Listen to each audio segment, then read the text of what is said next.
What's up YouTubers, it's time for another Pokemon Sun and Moon trailer reaction video.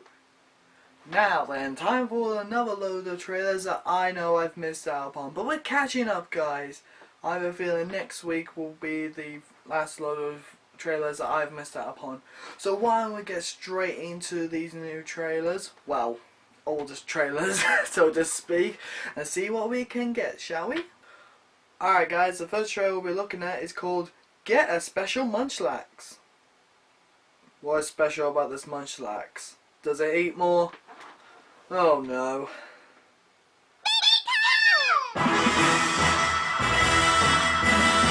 What's that person? Rata? Oh, he's got a raw form. I'm especially liking the moustache, really. I'm loving it. Rata's rocking it.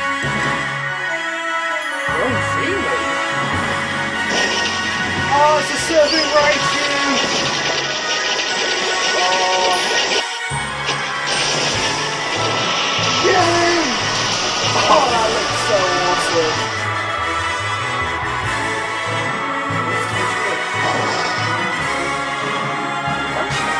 Okay, this must be a special Munchlax. What's so special?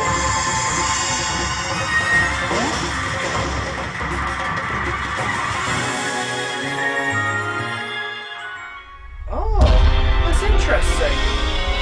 From that we can tell that Pokémon get a Z-move by a special item. Interesting. Alright. He's got evil! Ah! Still on Earth? Ah! That's one hell of a body slam!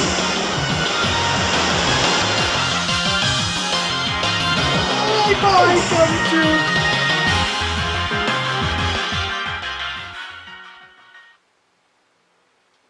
Well, let that be a special lesson for all of us. Don't piss off Snorlax! The next one is called Ultra Beast and Aether Foundation Debut. I have no idea if I said that right, but that does sound a bit right. Now I'm questioning myself a bit. Let's get into this trailer before I question my entire English language that I love.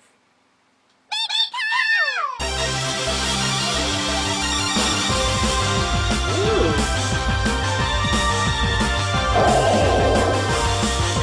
Wait, no! What kind of Pokemon is that? Type no? Seriously, they could have got a rare name like that, really, but I kind of like right also. Jangmo-o?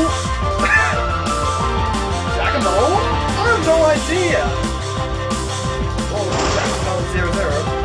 I love this Dragon Cave. Oh, don't it's another form's got a bit chunky. Oh my god. Dragon Cave, get off the cakes. What was on the moon set 12 hours apart? What? What's that supposed to mean? Oh, it's Pokemon idea. Okay, that makes sense actually. So I guess some of the storyline linked together somehow. Ooh! That's Mania.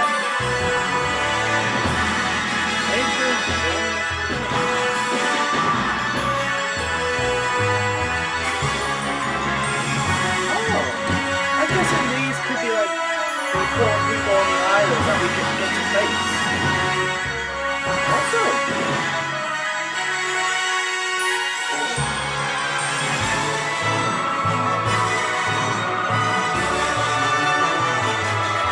Oh great, not a bad guy.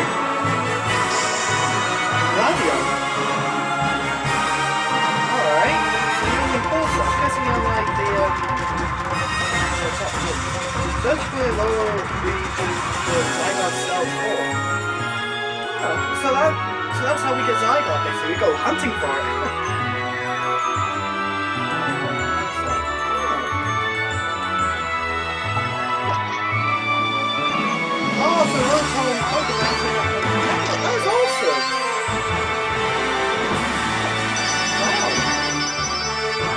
lot of people making use of that actually. Oh, Flying Dragonite! Take the picture! Mystical Ultra Beast. UB01?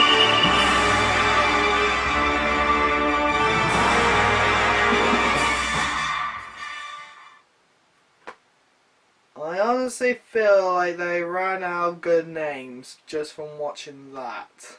Alright guys, why don't we get analysing some Pokemon, and today we'll start off with two Pokemon, the Alolan Rattata and the Alolan Bracade. These Pokemon, to me, as soon as I read information about them, I found that these are really posh Pokemon. They are only interested in fresh food. Freshly riped food, freshly cooked food, freshly baked food.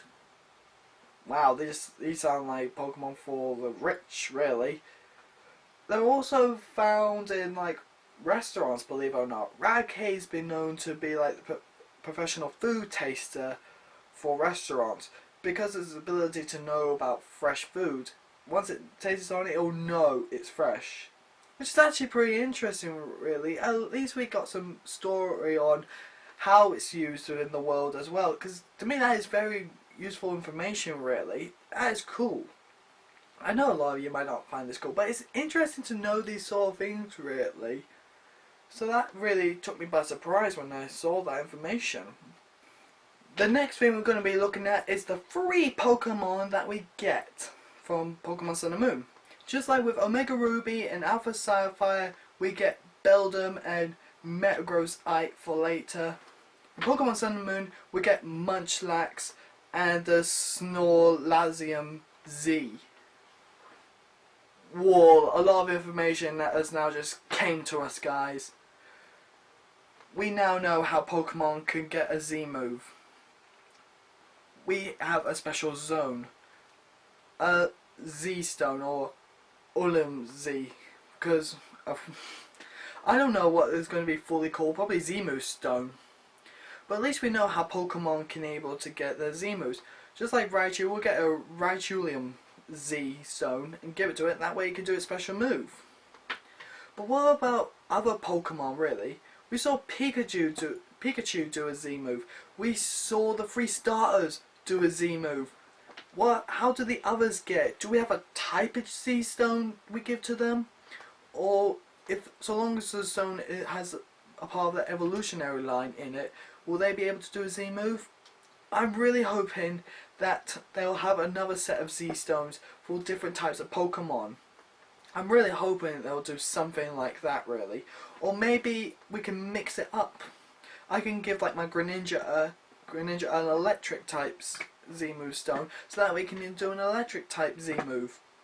It might not resort to that, I'm not quite sure, but I think it'll be like water type stone to a water type Pokemon to give it a Z move. I really think it could be something like that. Or maybe a dark type stone to a water and dark type Pokemon like Greninja. Makes sense, really. Alright guys, the next Pokemon we're going to look at is known as Type Null. I am not joking, that is literally what it's called, Type Null. But I'm guessing this Pokemon could be years and years and years old. Looking at its history, it's talking about mythology, which could mean that this Pokemon was made with some kind of magic years and years and years ago within the Pokemon universe, serving as a warrior to probably protect an empire or something like that. It could be a soldier Pokemon. That could explain why its head looks like an axe. And in order to make it like a powerful Pokemon, they decided to give it loads of different qualities to make this Pokemon special. That probably explains why its front legs are different than its back legs, why it's got a fin as a tail, and why it's got a mask as well. That would kind of make sense. I love the thought of it being made by some sort of magic or alchemy. That would be really awesome. That really kind of makes me want to get this Pokemon just for thinking like that. It might come out different in the Pokedex, then again, I don't know its Pokedex information at the moment. All I know is the general information they tell us about this Pokemon. But But yeah, that is actually a pretty cool Pokemon. I love to use it in the future. The next Pokemon we'll be analysing is jangmo-o. I'm confused by its name already, and I've only seen it a few times. Jangmo-o is a dragon type Pokemon that is proud about its strength, really. I have a feeling from reading its story, I didn't quite get it, but what I can tell, it is a proud Pokemon. It is proud to fight alongside its allies, fight for its friends. It feels like one of that kind of Pokemon, really. It is proud by its strength and will do anything to protect its comrades. It's awesome, really. I have a feeling that if it wants to gain more power, it might be able to evolve as well. This is just a theory, but yeah, I have a feeling it could evolve. That would be so awesome. I'd love to see a powered up version of this Pokemon. It would be really awesome. I have a feeling it will stay on all fours as well. It might gain wings. It might not. Anyway, not all dragons in the game have wings after all. But yeah, it's so awesome. It's really getting me excited again for the game. I love to have this Pokemon. It's just awesome. The next thing I'm going to look at, guys, is the Aether Foundation. This actually got me to do some serious thinking, like, what is it? What kind of potential does it have in the game? So I was watching the trailer over and over and over again, and I have a feeling I know what it could be. It is actually a good guy team for once. Just like Team Rocket was a bad guy, Team Skull's a bad guy within Pokemon Sun and Moon, we have a good guy team. Yay, we have a team to fight alongside with finally in Pokemon. So I'm feeling these guys could be like the police or the like secret group within Pokemon that will go out to protect the Alola region, that will fight off any people that will try and harm the balance within the Alola region. I have a feeling it could be like that, because when we look at what they say like, we will look after the Pokemon, we'll make sure happiness is supreme within the Alola region, we'll make sure everything is all lovely, shining, full of hope. Sort of like that stuff, really. That would actually be pretty cool. We have a good guy team in the game. That is awesome. It also makes me just want to fight alongside them. Do we get to be part of that team as well? I don't know. Maybe we do, and maybe we don't. Maybe we're just too. Maybe to them we're too weak, so we never get part of the team until like at the end they say, "Do you want to join us?" and we get a choice. We probably will at the end, or will be called upon to help them at the end of the game. I have a feeling we'll be called upon at the end of the game now and again to help out with some problems, like clear up Team Skull's mess and try and beat up any other resistances from Team Skull. It could be something like that, I'm not quite sure, but that is interesting how they've managed to integrate that into Pokemon Sun and Moon.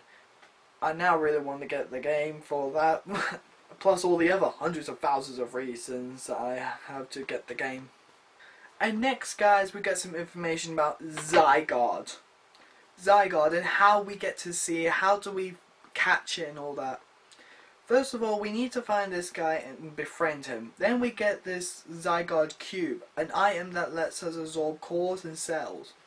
Then we basically go around the Alola region finding these cells, and they get absorbed into this cube. Or as we see in the game, this strange creature got absorbed into the cube.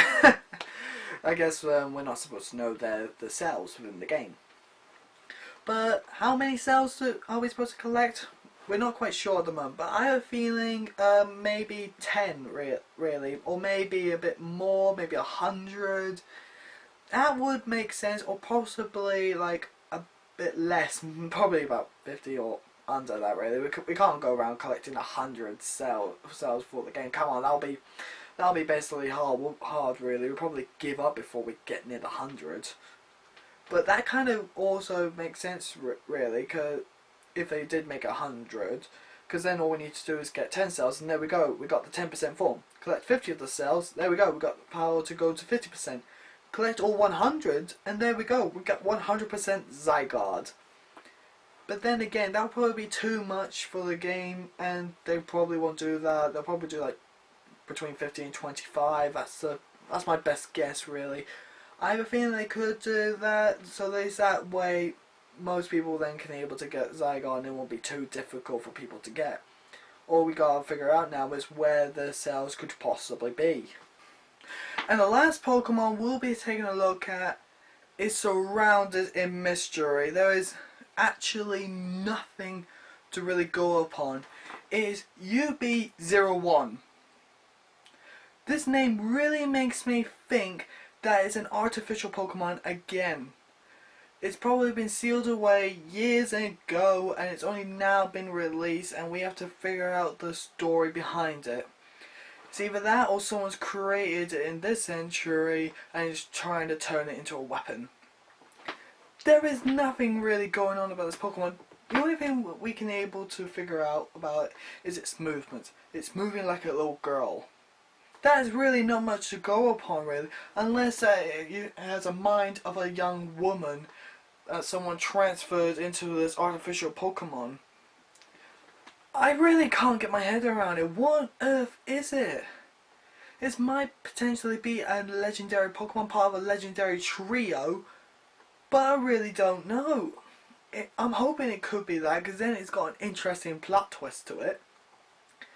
But yeah, I just really want to know, who are you? And lastly guys, the Pokefinder. I really think little people will probably prefer this, or any person who likes photography. This is actually pretty awesome. You can take pictures of Pokemon within the lower region. It's different compared to what we did in X and Y, where we can only take pictures of special areas within the Kalos region. With this, we can take pictures of Pokemon, and we can share them and get rated from them. This is actually pretty cool in my opinion. It's like they introduced Pokemon Snap within the Pokemon Sun and Moon storyline. It is awesome. I know a lot of people liked that game when it came out, and to see this again within Pokemon Sun and Moon, it is awesome, really. I might go around taking pictures whenever I'm not battling Team Skull or trying to get badges. Not that I think we get badges in this game, but you guys get the idea. And that is it guys from today's trailer reaction video. Let me know what you think in the comments section. Do you agree with my thoughts upon it? Do you have your own ideas that you want to share? Give me a like if you think I did well. Give me a dislike if you think I did terribly. And if you're new to the channel and you like what I do, give me a subscribe. And that is it guys. I better get going. So for now guys, this is me signing out.